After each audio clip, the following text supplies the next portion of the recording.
ভারত ছেড়ে কোথায় যাচ্ছেন শেখ হাসিনা? তো আজকে কালবেলা একটি গুরুত্বপূর্ণ নিউজ প্রকাশিত হয়েছে, সেখানে বলা হচ্ছে যে অবশেষে শেখ হাসিনা ভারত ছাড়তে যাচ্ছেন। তো ভারত ছেড়ে শেখ হাসিনার শেষ আশ্রয়স্থল কোথায় সেটি উঠে এসেছে আজকে এই নিউজে। তো এখানে যেটি লেখা রয়েছে সেটি আমি আপনাদের হুবহু পড়ে শোনাবো। অবশ্যই অবশ্যই পুরো ভিডিওটি না টেনে দেখুন। ছাত্র জনতার গণ আন্দোলনে দেশ ছেড়ে ভারতে চলে যান সাবেক প্রধানমন্ত্রী শেখ হাসিনা। এরপর থেকে ভারতেই রয়েছেন তিনি, কিন্তু প্রশ্ন হলো সেখানে আর কতদিন থাকতে পারবেন তিনি। জল্পনা উঠেছে অচিরেই ভারত ছাড়তে হবে শেখ হাসিনাকে। তবে ভারত ছেড়ে কোথায় যাবেন তা এখনো নিশ্চিত করে বলা যাচ্ছে না। জানা যায় যুক্তরাষ্ট্র ভারতের কাছে জানতে চেয়েছে শেখ হাসিনা কিভাবে কোন ব্যবস্থায় দিল্লিতে অবস্থান করছেন। জবাবে ভারত নাকি বলেছে খুব স্বল্প সময়ের মধ্যে মধ্যপ্রাচ্যের কোনো একটি দেশে তিনি চলে যাবেন।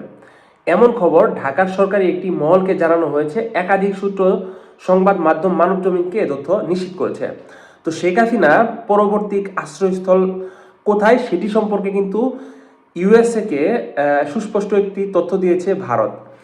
তো এই জায়গায় সেটা দুবাই, কাতার অথবা মিডল ইস্টের যে কোনো দেশ হতে পারে। আপনারা জানেন যে শেখ হাসিনা দেশ ছেড়ে চলে যাওয়ার ঠিক 30 দিনের মাথায় কিন্তু তার কূটনৈতিক যে পাসপোর্টটি রয়েছিল সেটি কিন্তু বাতিল করে দেওয়া হয়েছে, এবং কূটনৈতিক পাসপোর্টের দ্বারা শেখ হাসিনা 45 দিন ভারতে বৈধভাবে অবস্থান করতে পারত। তো এখন বর্তমানে শেখ হাসিনার অলরেডি 2 মাস চলছে।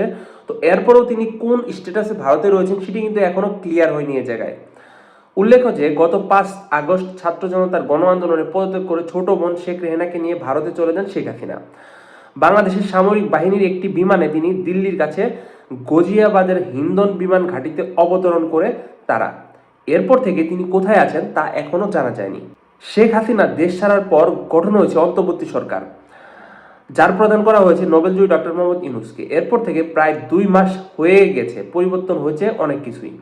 শেখ হাসিনার সঙ্গে থাকা কূটনৈতিক পাসপোর্টও বাতিল করে দিয়েছে সরকার। এই ধরনের পাসপোর্টধারীরা ভিসা ছাড়া ভারতে 45 দিন বৈধভাবে থাকতে পারেন, কিন্তু শেখ হাসিনা প্রায় 2 মাস ধরে ভারতে অবস্থান করছেন। কূটনৈতিক পাসপোর্ট তার বৈধভাবে অবস্থানের মেয়াদও শেষ হয়ে গেছে। এখন তার দেশটিতে কিভাবে অবস্থান করছেন তা কিন্তু এখনো পরিষ্কার নয়, সেটা আমি প্রথমে বলেছি।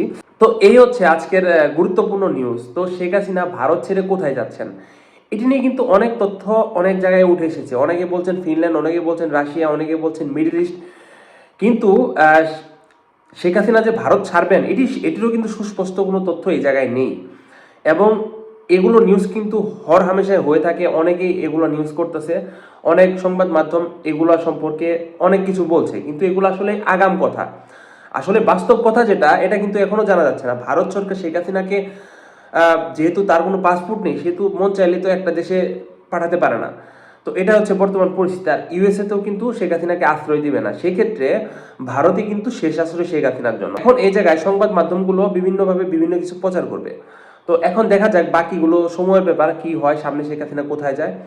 তো শেখ হাসিনা ভারত ছেড়ে কোথায় যাবে এই বিষয়টি আপনাদের কাছে আমি ছেড়ে দিলাম, যে অবশ্যই অবশ্যই কমেন্ট করে জানাবেন যে শেখ হাসিনা ভারত ছেড়ে শেষ আশ্রয়স্থল কোথায় সেটি অবশ্যই কমেন্ট করে জানাবেন। আর এমন আরো গুরুত্বপূর্ণ ভিডিও আপনার সবার আগে পেতে আমাদের চ্যানেলটি সাবস্ক্রাইব করবেন। ধন্যবাদ সবাইকে পুরো ভিডিও দেখার জন্য।